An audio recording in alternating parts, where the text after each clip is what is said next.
Olá, seja bem-vindo ao meu canal. Meu nome é Felipe Melo e essa aula é uma aula de algarismo significativo e arredondamento. Então, o que é algarismo significativo? Eu tenho aqui uma barrinha, de tamanho L e eu tenho duas réguas. Uma régua, elas têm o mesmo medimento, vai até o 11, só que entre um e outro, entre o 0 e 1, eu tenho vários tracinhos nessa de baixo e nessa de cima não tenho.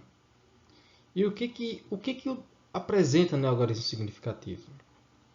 É que em uma medida, quando eu realizo uma medição, tem aqui uma barra que ela está sendo medida, nós consideramos algarismos significativos todos os algarismos que temos certeza, ou seja, faço uma leitura, e eu tenho certeza que ele é maior que 9 e menor que 10. Só que eu preciso de algo mais específico, E eu tenho aqui nessa de baixo, ela vai do 9 até o 10, mas eu tenho esses tracinhos. E eu sei que nessa tracejamento aqui, ela vai até o 6. E ela fica entre o 6 e o 7, contando de 1 a 10. E nisso, eu tenho o quê? Posso fazer uma sugestão que ele vai, essa barrinha de tamanho L, ela tem 9,6, 65, 67, 64, por aí. E é o que temos aqui, que, que é por meio de uma leitura de graduação do instrumento de medida. Ou seja, estou fazendo a leitura do instrumento. E o primeiro algarismo duvidoso, isto é, aquele que é estimado. Eu fiz uma estimação de quanto que poderia ser após esses 6, que é o que eu somente conheço. Após ele, eu não sei mais qual será o tamanho dessa barra. Posso dizer que ela tem 9,65, uma sugestão. E o 5 é o algarismo que é duvidoso, porque eu não sei se realmente é 5. E para ser mais específico para nós, eu tenho que o algarismo significativo da medida são algarismos corretos, ou seja, aqui eu tenho 32,59 e o algarismo correto ele vai ser 32,5. E após o 5 é o algarismo duvidoso, algo que eu tenho dúvida, que eu não conheço, que é algo desconhecido para nós. E quando não temos a necessidade daquele cálculo, fazemos um cálculo, temos várias casas decimais, e que para que não tenha a necessidade dessas casas decimais, o que eu uso? Eu uso o descarte dessas casas decimais.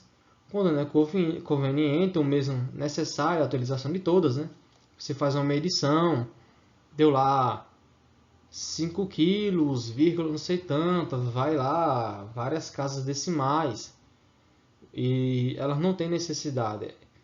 Quando você realmente vai fazer uma pesquisa, é necessário sim, mas ele tem uma tolerância dessas casas decimais e por isso existe um arredondamento.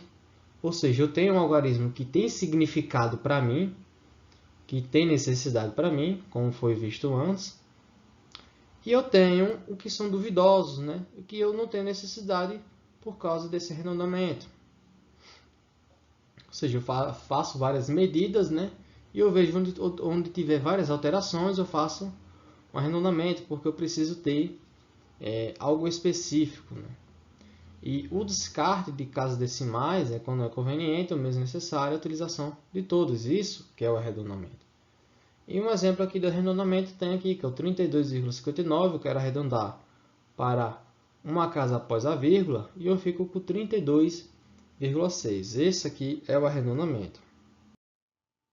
Mas eu não posso arredondar de qualquer forma. Eu preciso de algumas condições, regras, Da mesma forma que o mundo possui regras, leis, também precisamos ter regras para um arredondamento. Que se o algarismo, o último algarismo, ele for menor que 5, o último algarismo a permanecer fica inalterado. Ou seja, 4 é menor que 5. O que eu faço? O 5, que é o que vai permanecer, ele não vai mudar. Ou seja, fica 32,5. Essa é uma primeira condição para o arredondamento. A segunda condição para arredondamento é o quê? Que se agora, né, esse número aqui, que é o último, ele for maior que 5, eu posso aumentar uma unidade, um algarismo a permanecer, ou seja, esse 5 ele passa a ser 6. Porque o 6 é maior que 5, eu vou arredondar, vou tirar esse número aqui, e o 5 vai passar a ser 6 porque eu aumentei uma unidade. E se o algarismo ele for igual a 5, o que acontece? Eu tenho aqui 32,55001. E eu tenho outro aqui de baixo.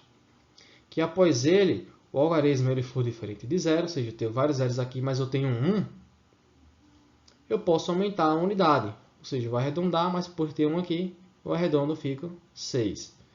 E nesse aqui de baixo, da mesma forma, né? Se ele for igual a 5, mas aqui não foi 0, né? Eu posso arredondar para 6. Agora, outro caso específico também, que é igual a 5, mas o que eu tenho aqui? Que os algarismos ele forem zeros, o último algarismo a ser conservado só será aumentado se a unidade for ímpar. Ou seja, como eu tenho 5500 aqui, porque o 5 ele é ímpar, esse aqui, a ser arredondado, ele aumenta. Mas nesse caso aqui, por ele ser 4, ele não aumenta, porque ele é par. Essas são as 4 regras de arredondamento. Agora vamos para as operações, né? O que ele me diz? Ele me diz que todas as operações envolvem algarismo significativo. O resultado tem a mesma quantidade de algarismo significativo que um número com menor quantidade de algarismo significativo que participa da operação. Ou seja, eu tenho que pegar o menor número, né? Ou seja, eu peguei esse aqui e esse. Eu tenho que escolher o menor número de casas. Eu primeiro realizo a soma, que dá o quê? 12,282.